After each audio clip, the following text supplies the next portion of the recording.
Hey, listen, man. I know y'all can't really see me, but I really want y'all to pay attention to the message that I'm about to say. Because, like, real shit is really critical times that we at right now. And I got to put this out there in the atmosphere. I need for everybody to know what's going on.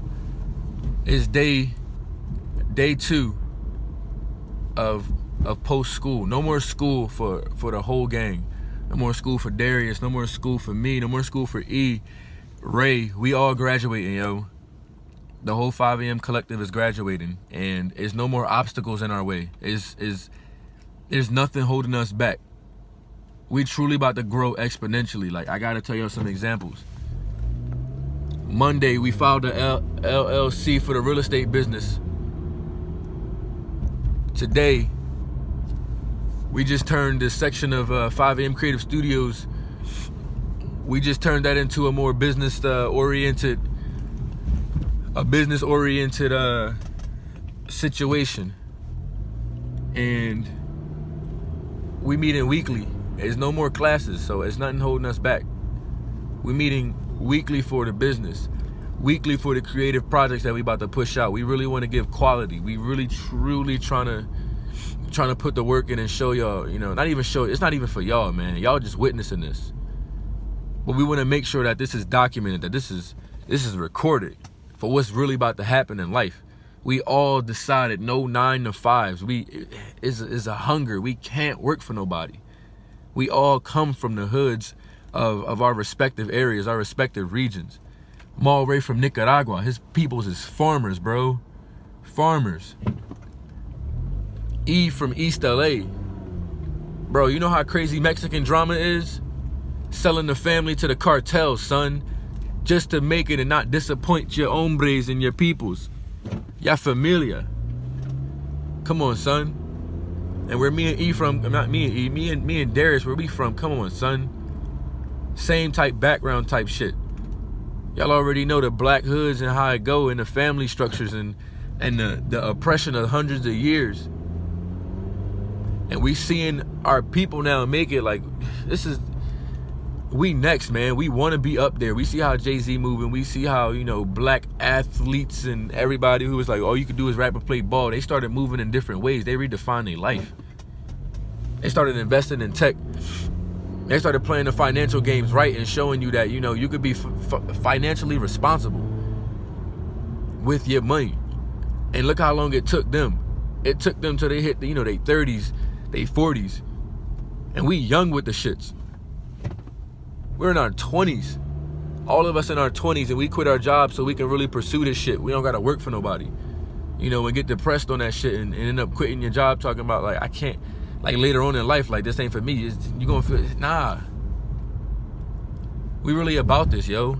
And I can do nothing but say that day 2 of this shit, I know it's early, but it don't matter. I can feel it now, Will. We all some shining ass stars. And this is just documentation. This is truly just documentation, and I hope, I hope people out there witnessing, not for the fact that, like, we trying to get fame, but for the fact that we trying to show y'all you could do it too. Jay-Z fucked up when he tried to imitate the game, and now he on that we wealthy as a people type shit. We recognize that already in our 20s. So imagine the shit we about to snap on, man. Come on. Come on, yo. Come on, 5 a.m. LLC next. It's coming, bro. Ain't no need to do that shit right now, but it's coming, bro. And when it come, that LLC gonna protect all of us, our investments. We gonna be putting money in real estate, bro. Investing, building businesses, bringing black businesses back, buying back the block, funding Nicaragua and all other countries that are oppressed and have been oppressed by white people.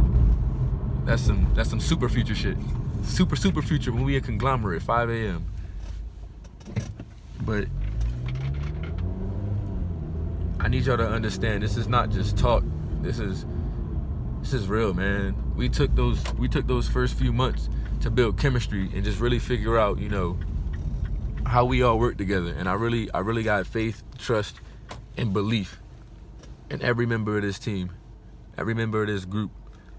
We a group, but we also individuals, and that's how we look at each other, bro. We're kings coming together to rule a kingdom. You got your own piece of land over there. You got River Run. I got Winterfell. Who got the High Garden? Shit like that. And we come together, bro. And when we come together, we bring that quality content. Yeah, you gonna fuck with Jannard. And if you fuck with Jannard, you definitely gonna fuck with other artists on 5 a.m., bro. We coming together, ruling this shit as a total. Not even on 5 a.m. Let me switch it up. You fucking with all the artists in 5 a.m. You fucking with all the artists within 5 a.m. I don't know, man. I'm rambling at this point, but we really about to take over and have a conglomerate. I'm really happy and proud of where we are right now. Really enjoying life. This is what an exponential growth looks like when there's no more school, there's no 9 to 5, there's no other obligations in life but anything you just want to do for yourself. What does that look like? Yeah, watch the documentary, nigga. What does that look like when you start your happiness right now, right here, right now? No job, no needed, no 9 to 5. That look like us. From different backgrounds, not just black. We talking Central America. We talking East LA, we talking Philadelphia, we talking DMV, we talking Maryland, we talking Pittsburgh, the hoods, all of those, bro. The hoods is not just for black people, it's for people in the struggle and in the oppressions, people who have historically been oppressed. All put together in one box, trying to make it and survive, and you got your own drama that you going through, your own cultural dramas that's holding you back as a group because white people didn't. Let me get off my soapbox. They ain't gonna hang me for this. Niggas say I talk like Tupac. I ain't even trying to gas myself. I said chill. Don't put me on no Tupac shit. I'm trying to be humble. But I just see the vision, bro. I see it. And I'm recentering myself on my purpose. None of this shit is all over. When I say this shit, I mean school. Now that school is all over. Really, what are the obstacles? People always make excuses and say this is an obstacle in my way. I gotta do school, I gotta do work, I have a 9 to 5, I can't just up and quit. I'm running out of energy at the end of my days. I've seen that life, I've lived that life, I've been in that life. I've seen my peoples live in that life. I've seen people quit. It ain't about trying to make it big, it's about enjoying the process. The process. And I'm enjoying the process for what it is, bro. The process that we're all coming together and doing something bigger and better for ourselves outside of what's always been told and given to us. The fact that we rising up to the occasion and trusting ourselves to rise up to the occasion and do bigger and better for ourselves. Think about it, every 5 years of your life, you've rebranded yourself. From 0 to 5, you were your own character. From 5 to 10, you were your own character. From 10 to 15, you were your own character, your own adolescence, your own preteen, pubescent. From 15 to 20, you were your own character. And you were a young teenager, a young adult, transforming into the young adult life when you hit 18 and you thought that you knew everything and you started ruling and running around as if like you could take care of yourself 100%. And then from 20 to 25, you started realizing that, oh shit, this adult life is getting real. That's where we at right now in life. I can't tell you 25 to 30 or the rest, but you get my message. Every 5 years you rebrand yourself. And think about those years in high school when in the very beginning you lollygag, played around, you didn't know what this shit was gonna be about, how serious life was gonna get. You were a kid. And somehow you landed yourself at some prestigious place. And I had a cop right now looking at me, so I had to put the phone down. He was clocking me and shit. I'm doing 35 in a 25-mile-an-hour zone. But hold up, we cool though. He ain't following me. Alright, we back. Think about high school and those early years. Oh, got a nigga paranoid because I'm black driving and I ain't trying to get pulled over. Nigga in a Mini Coupe though, so I should be cool. Tinted windows, they ain't coming for me. This the shit you gotta worry about because you black.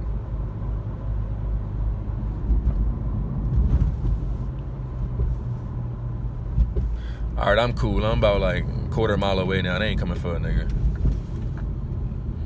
But anyways, though, think back then, high school, the first 4 years of your life.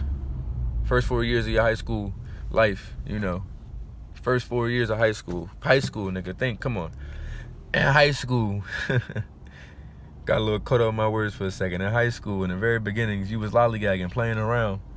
You didn't really know, you know, life was about to hit, shit was about to get real, and you was going to end up at a prestigious place such as, you know, for myself, Carnegie Mellon University, or even at a university and graduate and do all these great things with your life and get a job.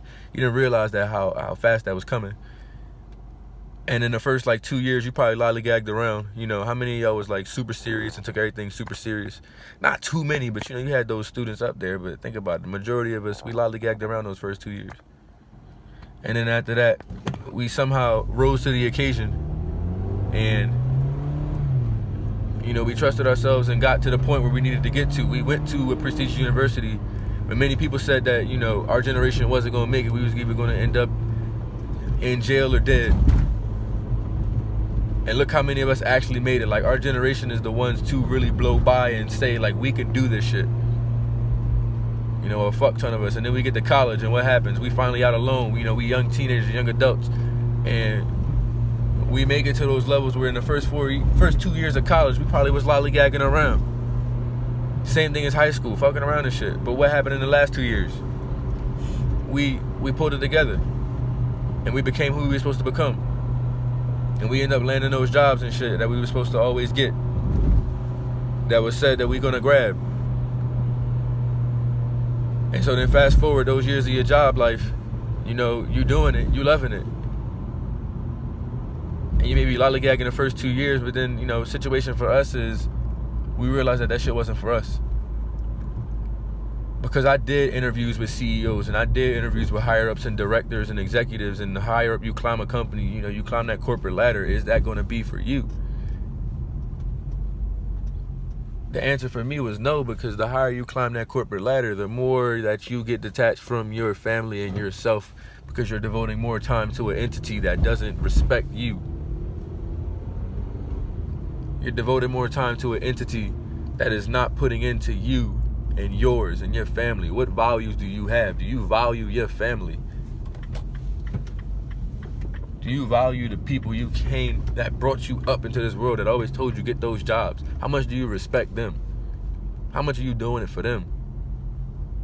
Not all of us are going to rise to the occasion where we can say and take the risk of, I'm not about to work for nobody else. And that's okay, because, you know, you can be comfortable at these jobs, because that's what we always been told. We've been told, you know, get a job, live comfortable. That way you're not working check to check, and you live in that comfortable life with your family. That's what we all have been told. And a lot of us have risen to the occasion and done that after lollygagging within the first 2 years of that 5-year cycle that we just so happen to go through as humans. And so I'm saying, what happens if you decide to just restart? Say, you know what, the next 5 years of my life, I'm going to restart and reset. And instead of lollygagging in the first 2 years, what I'm going to do is I'm going to snap from year one. Who can you really become at that point? You know what I'm saying? Who will you rise to the occasion to become? The same way that you have when you took only 2 years out of the 5-year cycle, 4 to 5 year cycle, and you rose to the occasion.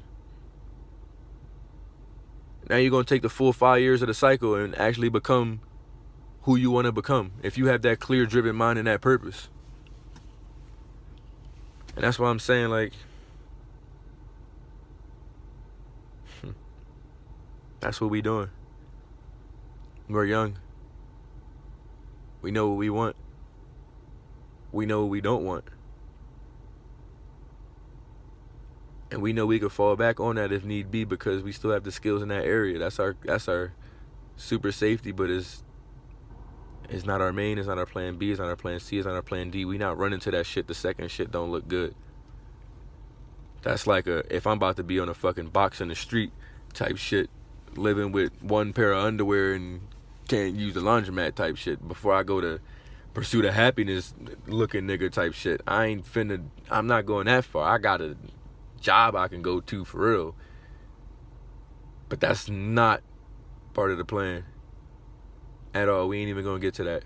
We ain't even gonna put that energy out there. We taking that back. I'm taking that back. I can't wait, man. It's only Tuesday. Wednesday coming tomorrow. We need like a timestamp on that bitch. Something to say Wednesday. Had a video for Monday, got a video for Tuesday. Tuesday, Wednesday, Thursday. I did things that they won't say. He gon' drop, he gon' drop, he gon' drop.